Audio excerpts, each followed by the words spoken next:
Hello dear students, Adhyayan the effort के YouTube channel में आपका स्वागत है। मैं Abhishek Kumar, faculty of computer science and engineering. आज आप लोगों को डिप्लोमा मींस पॉलिटेक्निक के सेमेस्टर 6 का एक इम्पॉर्टेंट पेपर डिस्कस करूंगा, दैट इज़ नेटवर्क सिक्योरिटी। और ये काफ़ी इम्पॉर्टेंट सब्जेक्ट है और आजकल के दुनिया के लिए एक बहुत बड़ा इशू भी है। तो आप कहीं पर भी जब जॉब भी करेंगे, कंप्यूटर साइंस के अगर स्टूडेंट हैं तो आईटी सेक्टर के लिए तो ये सबसे बड़ा अभी का और फ्यूचर का सबसे बड़ा एक मुद्दा है कि हम डेटा को, नेटवर्क को कैसे सिक्योर रखेंगे, इंफॉर्मेशन को कैसे सिक्योर रखेंगे। तो इंफॉर्मेशन सिक्योरिटी कह लीजिए, नेटवर्क सिक्योरिटी कह लीजिए, ये बहुत ही इम्पॉर्टेंट एक जो टॉपिक है,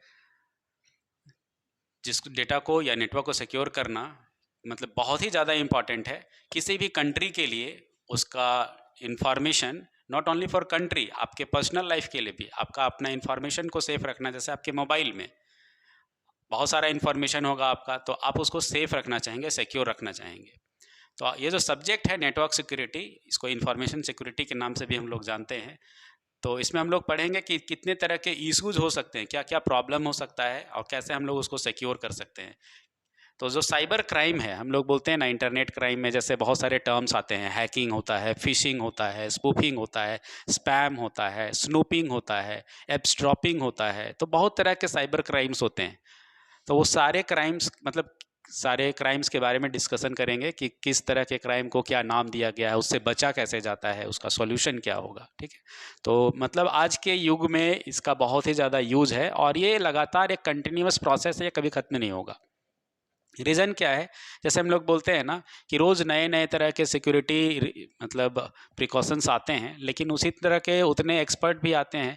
जैसे अगर घर को सुरक्षा करने के लिए नया नया टेक्नोलॉजी आ रहा है, तो उसको ब्रेक करने के लिए भी चोर लोग भी अपना नया टेक्नोलॉजी यूज़ करते हैं। तो उसी तरह से हर दिन नया सिक्योरिटी आता है, लेकिन उसको हैक करने के लिए, उसको ब्रेक करने के लिए, उसको ब्रीच करने के लिए नए नए टेक्नोलॉजी भी लोग डेवलप करते हैं कि कैसे उसके सिक्योरिटी को ब्रेक किया जाए। तो दोनों ही चीज़ कंटिन्यूअस है। जैसे जैसे नया टेक्नोलॉजी डेवलप हो रहा है प्रोटेक्शन के लिए, वैसे ही नया नया टेक्नोलॉजी आ रहा है उस प्रोटेक्शन को ब्रीच करने के लिए, ब्रेक करने के लिए। तो दोनों ही कंटिन्यूअस चलते रहेंगे। अब ये कभी ख़त्म नहीं होगा। हम लोग अगर अभी बना लें, कोई बहुत अच्छा सिक्योरिटी बना ले, तो कोई ना कोई ऐसा होगा जो उस सिक्योरिटी को ब्रेक करने का के लिए कोई एल्गोरिदम डिज़ाइन कर देगा।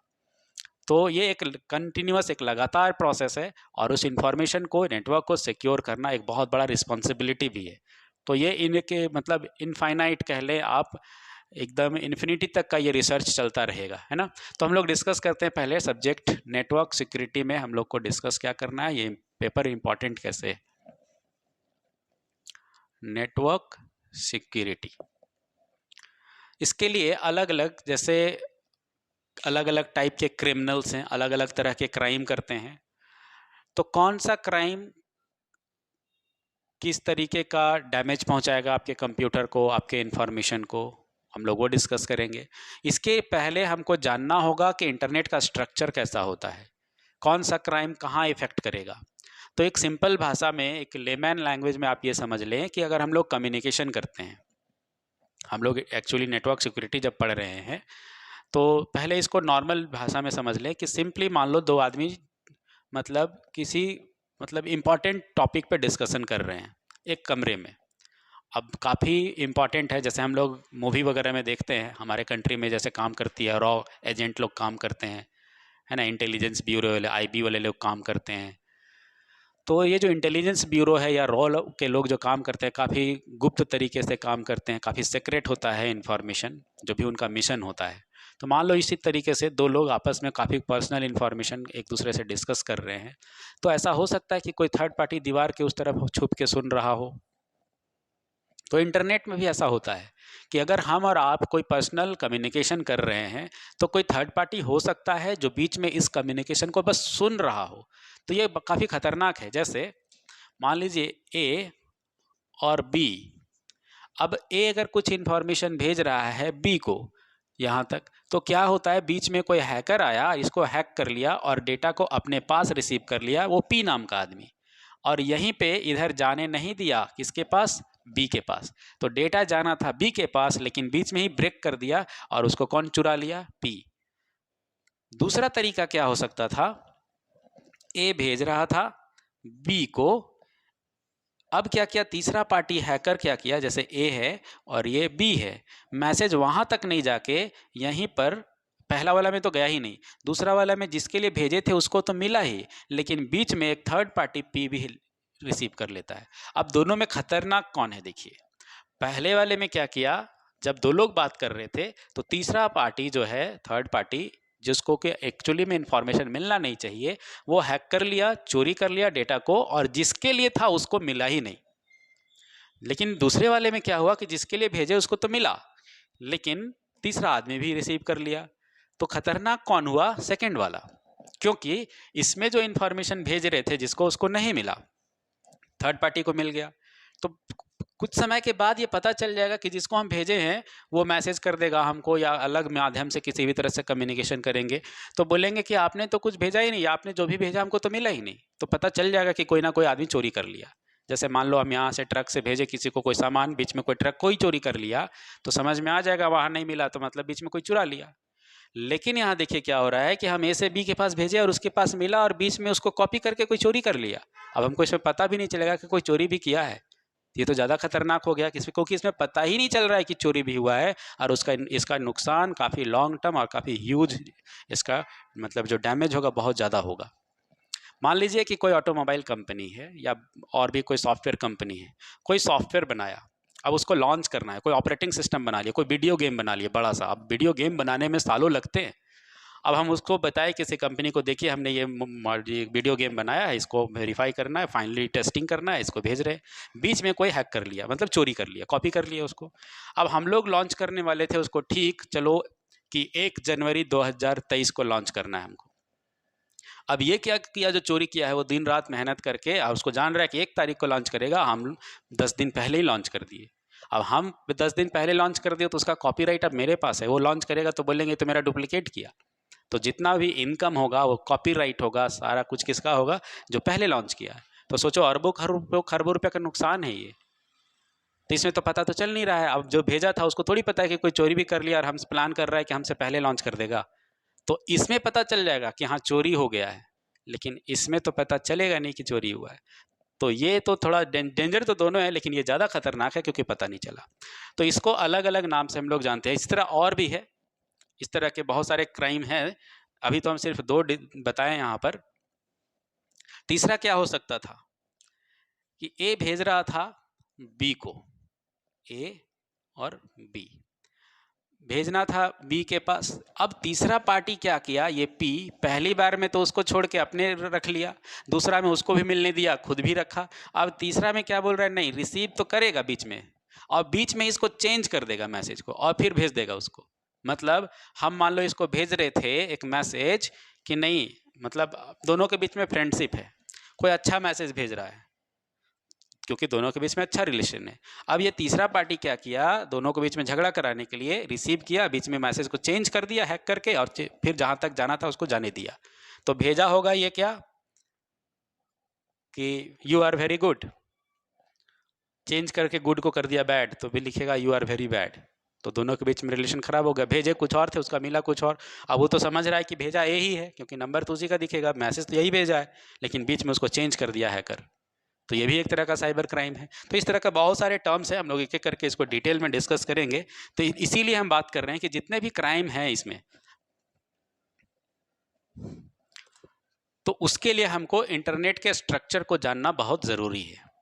और ये आपके सेमेस्टर 4 में एक इम्पॉर्टेंट पेपर था डेटा कम्युनिकेशन, उसमें भी हम लोग ये डिस्कस किए थे। ठीक है, अगर आप लोग पढ़े होंगे 4th सेमेस्टर में, तो पहले हमको नेटवर्क का स्ट्रक्चर जानना होगा। तो कोई भी कम्युनिकेशन जब हम लोग करते हैं नेटवर्क में, तो सेंडर से लेकर रिसीवर तक में, सिंपल आप ऐसे समझ लीजिए कि जब हम एक चिट्ठी लिखते हैं, एक लेटर लिखते हैं, तो वो कैसे पहुंचता होगा, हमारे हम लिखे हैं और जिसको भेजे हैं वहाँ तक कैसे पहुंचता होगा। काफ़ी समय लगता है, 2-3 दिन 4 दिन का अगर समय लगता है। कितने माध्यम से होकर गुजरा होगा, कितने लोग इस बीच में इन्वॉल्व हुए होंगे, पोस्ट ऑफिस का डिपार्टमेंट कितना होगा, बीच में ऑफिस गया होगा, पोस्टमैन के पास गया होगा, लोग अभी यहाँ का पोस्ट ऑफिस गया होगा, फिर जहाँ भेजे उसका एरिया में पोस्ट ऑफिस। तो बीच में बहुत सारा फेज से होकर गुजरता है और फाइनली वो रिसीवर तक पहुँचेगा जिसके लिए हम वो लेटर लिखे हैं। तो इसी तरह इंटरनेट में एक मॉडल है जिस पे हमारा नेटवर्क काम करता है, इंटरनेट काम करता है। उस मॉडल को हम लोग बोलते हैं OSI मॉडल। ये आप लोग सेमेस्टर 4 में पढ़े होंगे। ओपन सिस्टम इंटरकनेक्शन इसका फुल फॉर्म है, ओपन सिस्टम इंटरकनेक्शन। ठीक है, तो इसमें पढ़ते हैं हम लोग कि सेंडर से लेके, जैसे हम अपने मोबाइल में एक मैसेज लिखे हेलो, व्हाट्सएप में लिखे अगर हेलो गुड मॉर्निंग हम लिख दिए, अब भेज दिए। अब हम जिसको भेजें वो कहीं भी हो सकता है दुनिया के किसी भी कोने में, बस उसके पास इंटरनेट होना चाहिए। अब वो अमेरिका में है कि फ्रांस में है कि जर्मनी में है कि हमारे ही देश में दिल्ली में है, मुंबई में है, कोलकाता में, कहीं भी हो सकता है। हम रांची से उसको मैसेज भेज रहे हैं। तो जब हम हेलो गुड मॉर्निंग लिख के भेज दिए तो ये मैसेज हमारे फ़ोन से जो कि लिखे व्हाट्सएप में और भेजे, तो ये हमारे फ़ोन से निकल के उसके फ़ोन तक, अब ये हज़ारों किलोमीटर लाखों किलोमीटर भी ट्रैवल कर सकता है और वहाँ तक उसके मोबाइल तक पहुँचा। लेकिन ये मैसेज यहाँ से लेके वहाँ तक पहुँचा कैसे, किस रास्ते से गया, कितने देर में जाएगा, कितने स्पीड से जाएगा, किस फॉर्मेट में गया, तो ये सारा कुछ डिसाइड करता है ये OSI मॉडल। तो ये बहुत सारे डिपार्टमेंट होंगे इसमें कि रास्ता कैसे है, कौन सा रास्ता से जाएगा, तो कोई रास्ता डिसाइड करने वाला होगा। अलग अलग डिपार्टमेंट है, कोई डिसाइड करेगा कि नहीं कितना स्पीड से जाना चाहिए, किस फॉर्मेट में जाना चाहिए, किसके पास जाना चाहिए। तो ये सब के लिए एक मॉडल बना दिए जिसका नाम है OSI मॉडल। तो हम लोग इसमें पढ़े थे कि OSI मॉडल में 7 लेयर्स होते हैं। तो एक क्या है, ये नेटवर्क का एक मॉडल है, कम्युनिकेशन मॉडल इसको हम लोग बोलते हैं। तो इसमें 7 लेयर्स होते हैं, है ना, इट हैज 7 लेयर्स। अब ये लेयर हम लोग जब गूगल पे देखेंगे, आप बुक में भी पढ़ेंगे, तो ये उल्टा बना होता है। उल्टा क्यों बना होता है, जैसे 7 लेयर्स जो हैं, जिसमें पहला लेयर का नाम है फिजिकल लेयर, दूसरा लेयर का नाम है डेटा लिंक लेयर, तीसरा लेयर का नाम है network layer, and then transport fourth layer, session fifth layer, presentation sixth layer और एप्लीकेशन 7th लेयर। लेकिन जब हम लोग इसको डिटेल में अभी डिस्कस जब करेंगे तो ये उल्टा काम करता है। मतलब ये इस तरीके का होगा, मतलब मान लो कि सेंडर यहाँ है, एक सेकेंड,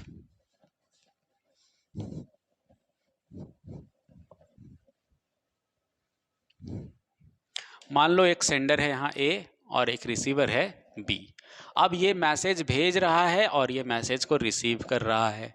तो इस बीच में चाहे वो सेंडर हो चाहे रिसीवर है, तो एक यूज़र, और यूज़र को जैसे आपको मैसेज लिख के भेजना है, हेलो गुड मॉर्निंग ही भेजना है, तो आप कैसे भेज सकते हैं, ऐप यूज़ करना होगा। या तो आप फेसबुक का ऐप यूज़ कर लें मैसेंजर, या तो आप इंस्टाग्राम यूज़ कर लें, या आप टेलीग्राम यूज़ कर लें, व्हाट्सअप यूज़ कर ले, text simple text message select कर ले, वो भी एक ऐप है।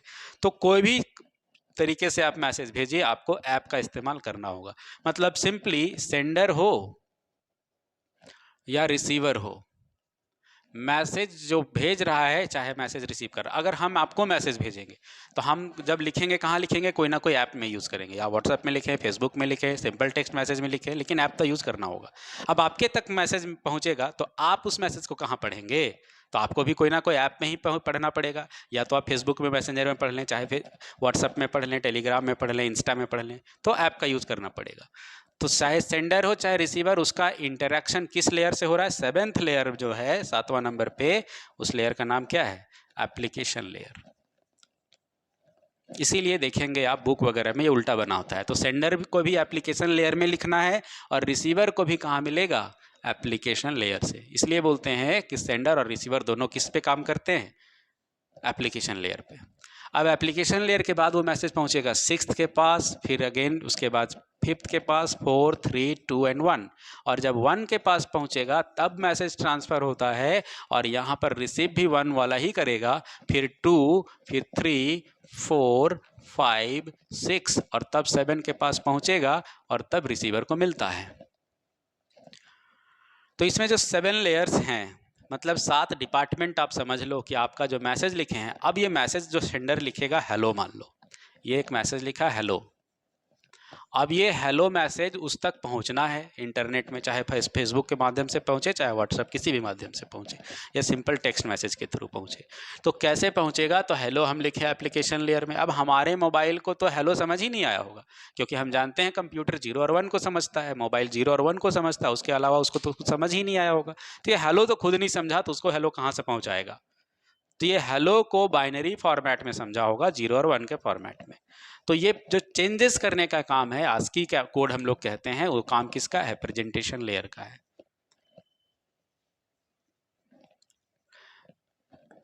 तो हर एक लेयर का अपना अपना रिस्पॉन्सिबिलिटी है। मैसेज को लिखे हम लोग कहाँ? एप्लीकेशन में। ये हमको फैसिलिटी देता है, एक प्लेटफॉर्म देता है कि हम इंटरनेट के सर्विसेज को यूज करें। मैसेज लिखने के बाद ये प्रेजेंटेशन लेयर के पास जाएगा, उसके बाद किसके पास चला जाएगा? सेशन लेयर के पास, फिर किसके पास? ट्रांसपोर्ट के पास, फिर किसके पास? नेटवर्क के पास, फिर डेटा लिंक के पास, और तब फिजिकल के पास पहुँचता है।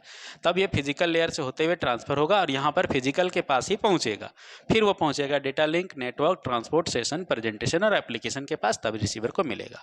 अब जो साइबर क्राइम होता है, अभी हम इसको डिटेल में पढ़ाएंगे आगे, अभी हम लोग डिस्कस नहीं कर रहे इसको डिटेल में। अब जो साइबर क्राइम होता है वो हर लेयर पे होगा।